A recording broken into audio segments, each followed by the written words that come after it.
2026 সালের ৩রা মার্চ দোল পূর্ণিমার দিনই বছরের প্রথম চন্দ্রগ্রহণ হচ্ছে। জ্যোতিষশাস্ত্র অনুযায়ী বলে সূতককাল। এই সময়কে অশুভ ধরা হয়। চন্দ্রগ্রহণের দিনে রঙে হাত দিলে অশুভ শক্তির ছায়া মানুষের জীবনে প্রবেশ করে, কারণ রঙের মধ্যে সালফার, পারক্সাইড, পটাশিয়াম নাইট্রেটের মতো রাসায়নিক থাকে।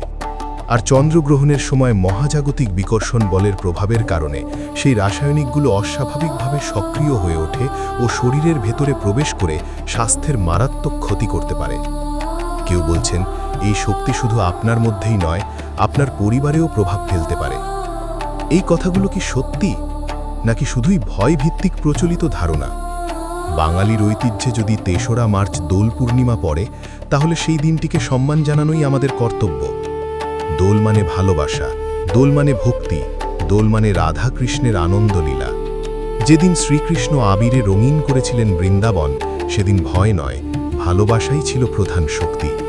তাই আমাদেরও উচিত ভগবানের ওপর বিশ্বাস রাখা, ঐতিহ্যের ওপর বিশ্বাস রাখা, আর যাচাই করা জ্ঞানের ওপর বিশ্বাস রাখা। মন গড়া কাহিনীতে নয়, সম্যক জ্ঞানে বিশ্বাস রাখুন। রং খেলুন, কিন্তু সচেতনভাবে, নিরাপদে এবং ভালোবাসার সঙ্গে।